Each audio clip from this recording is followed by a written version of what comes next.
Close your eyes and imagine the Spanish Inquisition. What do you see? Most likely, you see dark dungeons, hooded figures, terrifying torture devices like the Iron Maiden, and millions of innocent people burning at the stake. This is the image we see in Hollywood movies, comic books, and even school textbooks. We're told it was a Holocaust of the Middle Ages, a reign of terror where the Catholic Church crushed anyone who dared to think differently. But what if I told you that this image is arguably the first and most successful fake news campaign in human history? In 1998, the Vatican opened the secret archives of the Holy Office to scholars from around the world.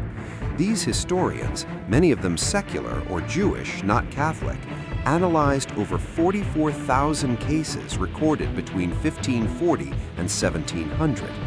What they found shocked the academic world. Of those 44,000 cases, how many people do you think were executed? 50%? 10%? The answer is 1.8%. The historical data proves that the black legend of a bloodthirsty church was a lie invented by political enemies. Today, we are going to look at the documents they didn't want you to see. To understand the Inquisition, you have to understand the world outside the church in the 16th century. In the secular courts, run by kings and queens in England, France, or Germany, justice was brutal. If you stole a loaf of bread, they cut off your hand. If you poached a deer, you were hanged. There were no defense lawyers, and confessions obtained under limitless torture were standard. In contrast, the Spanish Inquisition was surprisingly modern. It was a court of law that introduced radical rights for the prisoner. The right to a defense. Every prisoner was appointed a lawyer. The rule of evidence. You could not be convicted on rumors alone. The enemy list. Before the trial, the accused could list their personal enemies. If any accuser was on that list, their testimony was thrown out immediately to prevent false accusations. It was so much fairer than the state courts that historical records show a bizarre phenomenon. Prisoners in terrible secular jails would intentionally scream blasphemies against God. Why? Because they wanted to be transferred to the Inquisition prisons.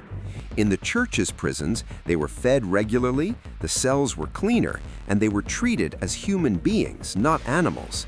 The dungeon of horror was actually the safest place to be if you were accused of a crime in the 1500s. Now let's address the elephant in the room, torture. We have all heard the stories of the Iron Maiden and bodies being stretched until they snapped. But here is the cold, hard fact. The Inquisition used torture in less than 2% of all its cases. And when they did use it, it wasn't the sadistic free-for-all you see in movies. It was strictly bureaucratic. In the secular courts of kings and queens, torture was unlimited. They could break your bones, burn your feet, and leave you crippled for life. The Inquisition, however, had strict rules that were revolutionary for the time. First, a doctor had to be present at all times. If the doctor said the heart was too weak, the torture stopped immediately. Second, there was a rule called no blood. The inquisitors were forbidden from breaking skin or causing permanent physical damage. Third, and most importantly, the 24-hour rule. If a prisoner confessed under torture, that confession was legally void.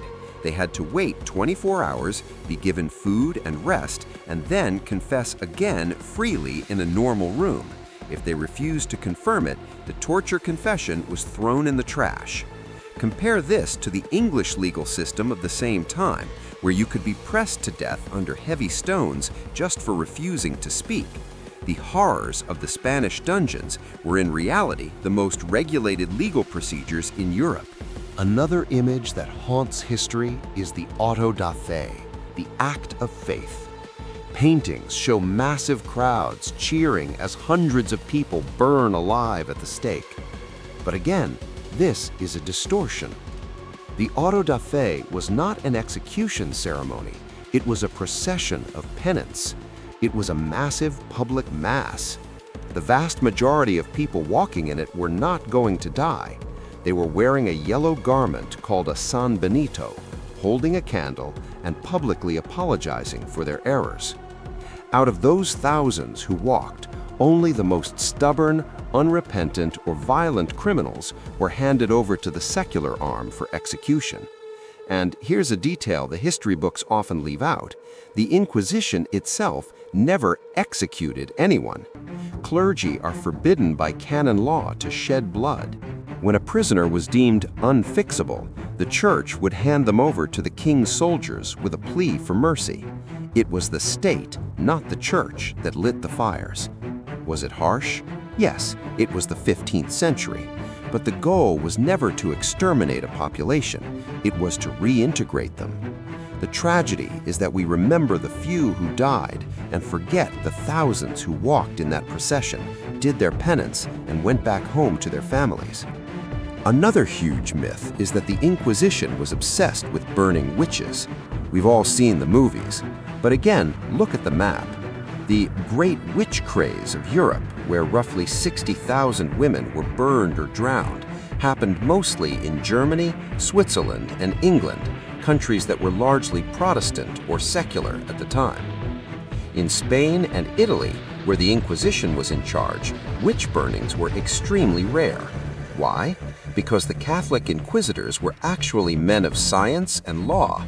When mobs of peasants dragged a woman to them, accusing her of flying on a broomstick or cursing cows, the inquisitors didn't panic, they investigated. In 1610, the inquisitor Alonso de Salazar Frias investigated the famous Logroño witch trials. After interviewing thousands of people, he wrote a report to the Supreme Council. His conclusion? There were neither witches nor bewitched until they were talked about and written about. The church concluded that these women were not evil sorceresses. They were often mentally ill, delusional, or victims of neighborhood gossip. The Inquisition issued strict rules forbidding the burning of witches based on superstition. While Northern Europe was lighting bonfires, the Catholic Church was practically the only institution saving these women from the mob. So, if the Inquisition was a relatively fair court that saved witches and executed very few people, where did the horror stories come from? Follow the money and the politics. In the 16th century, Spain was the superpower of the world. Its greatest rivals were Protestant England and the Netherlands. They couldn't defeat the Spanish armies on the battlefield, so they decided to defeat them in the printing press. This was the birth of the Black Legend. Protestant pamphleteers began printing illustrated books showing exaggerated, cartoonish torture devices. They invented the Iron Maiden, a box with spikes, which was never actually used by the Inquisition. They took isolated incidents and multiplied the numbers by 1,000. These pamphlets were war propaganda designed to make the Spanish Catholics look like monsters so that English pirates could feel righteous about attacking their ships. Sadly, this propaganda became history. It was repeated in books for centuries until it became the truth we hear today. Was the Inquisition perfect? No. It was a court of law in a harsh time, and mistakes were made. It is right to acknowledge the pain of those who suffered. But we must stop judging the past with the eyes of the present. In a world of chaos, religious wars, and brutal kings, the Inquisition stood as a bulwark of order and faith. Its goal was not to kill, but to save souls, to keep the unity of the Church when the rest of Europe was tearing itself apart in civil wars. The monsters were actually shepherds trying to protect the flock from wolves. They established legal rights we still use today. They stopped the witch-burning madness, and they kept the faith alive. The next time someone tells you the church is an enemy of freedom, remember the facts. Remember that the truth is often the first victim of history. If you want to help debunk the lies against the church, share this video and type Veritas in the comments to stand for the truth.